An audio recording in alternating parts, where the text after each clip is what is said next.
Good morning, YouTube. Today is Friday, February 15th. That's not right. It's March 15th, and it's one day before the best holiday in Pittsburgh. How you boys doing? Doing well. Doing good, man. Happy St. Patrick's Eve to the Get parade. your folks. rest. Get ready. It's a long day tomorrow. Yeah.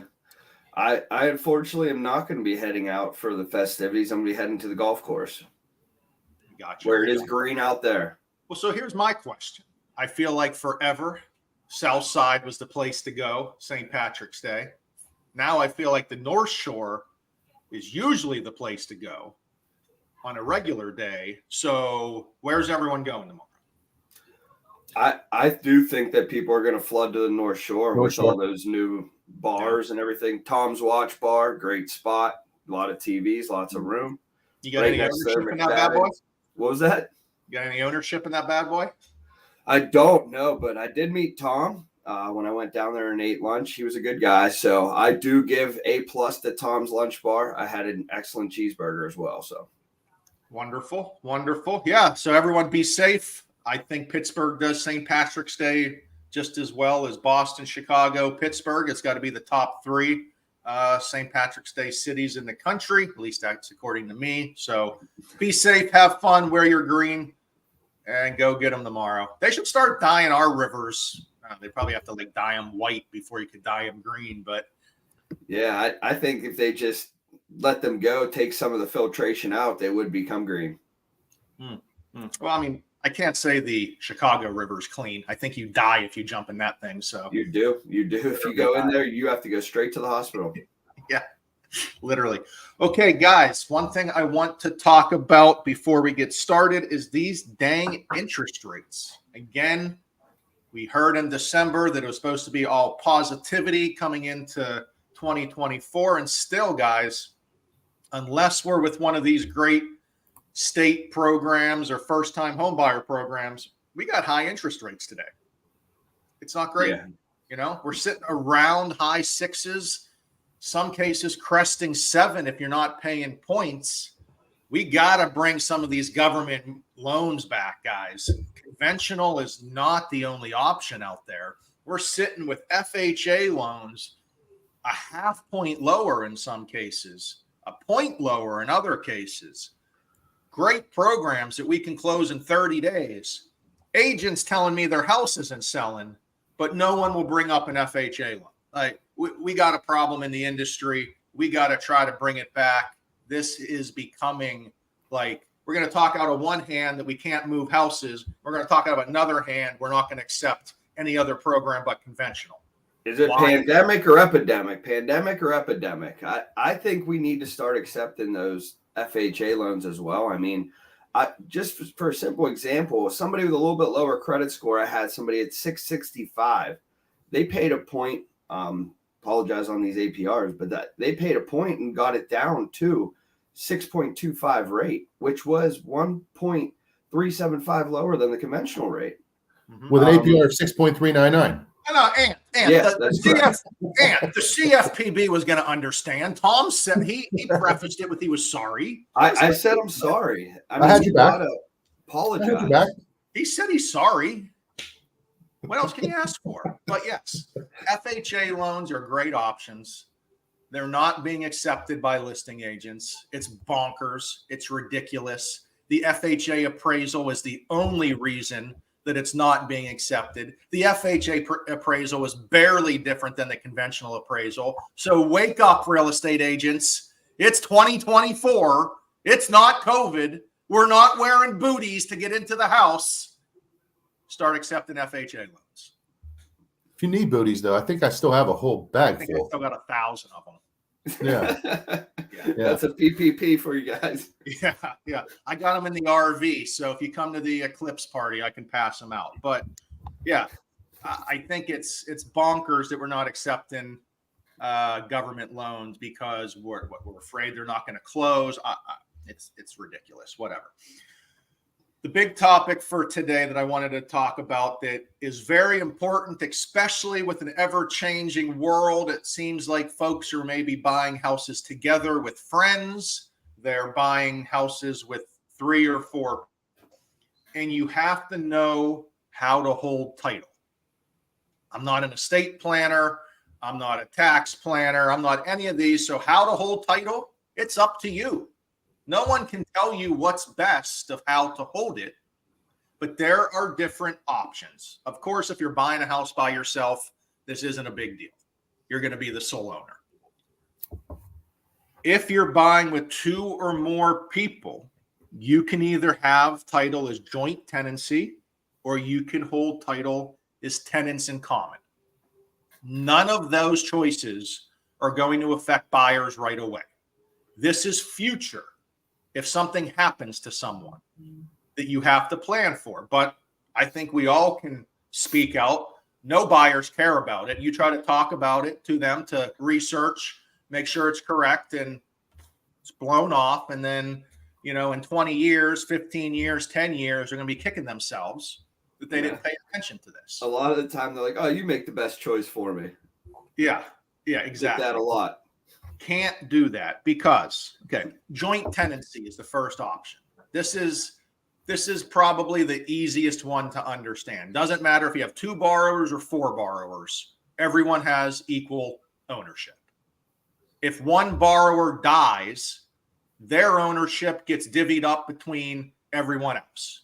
So if it's one person, all the ownership goes to the other person. If there's 2 or 3 people, it would get divvied up. That's how it works. Doesn't go to anyone else. Can't go to anyone else. Doesn't matter if there's a will. I don't think. I'm not a lawyer. Talk to a lawyer. But joint tenancy is probably, I would say, you tell me, guys, I see most commonly with 2 or more people. But the world is changing. And I think the tenants in common scenario may pop up if you're purchasing a home with someone you're not married to, or you're just friends with, or there's a group of you buying a home. Yeah, I see tenants in common a decent amount as well. And I think, you know, people are researching and reading it different ways as well and choosing that. I do think they both cover you pretty well in that regard. And again, it's got to be different state to state as well, right? You got to have to check. That's why you need to talk to an estate planner or someone like that. But the tenants in common, your portion, you can say goes to someone else that's not even currently ownership of the property. So owners can change over time. If that tenants in common, you have ownership going to someone else that's not currently on the mortgage or on title. And that can get very confusing.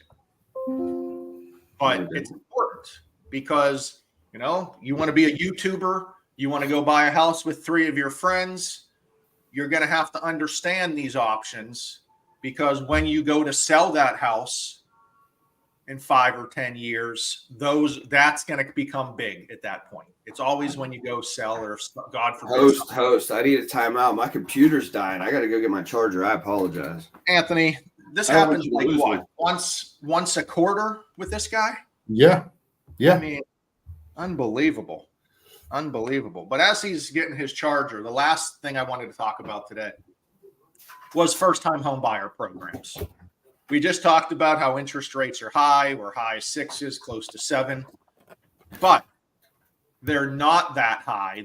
They're about a whole point lower if you can go with the state program through PHFA that we're all signed up with. So you have to shop around.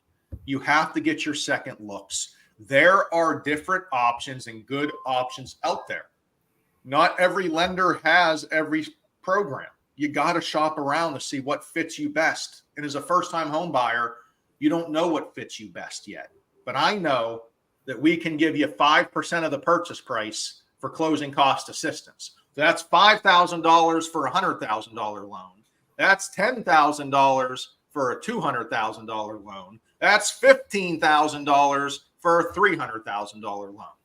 That is a 10-year forgivable loan. You live in that home for 10 years. None of it's paid back. If you do sell the home, it's interest-free. It is a great program that West Penn Financial offers that we need to get more buyers into. So if you're qualifying of the weekend, right there. give us a call. That's all I have to say. I did 5 pre-approvals just this week off of this loan product alone, and on all 5 of the pre-approvals, they were all K-fit.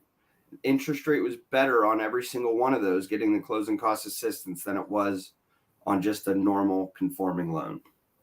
It doesn't make sense right now of how the secondary market and the bond market is reacting.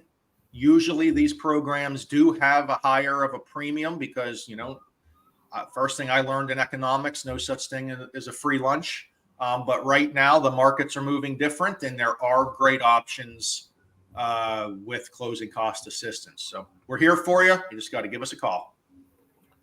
No, good You stuff. got any basketball to finish us up with, Thomas? So we do have the Duquesne Dukes with a big upset last night in the A10 tournament. We got them tomorrow playing St. Bonaventure. Hopefully they can get in the big dance this year. They weren't expected to be 6th seed out of the A10. We also got the Pitt Panthers gearing up against the Tar Heels tonight at 7. So a couple Pittsburgh sports teams going at it this weekend. And we also got the Riverhounds making their home opener debut tomorrow night. You still have season tickets to the Riverhounds? No, I canned them this year. Little boy coming. I didn't think I could make all the games, so I had to can them. I do plan on trying to make a few, but they did announce yesterday in the Post-Gazette and on the news, the Riverhounds are making a 15,000 seat renovation. They are going to be adding on to the stadium, adding a second level, adding more. Ooh, Station Square, the place to be.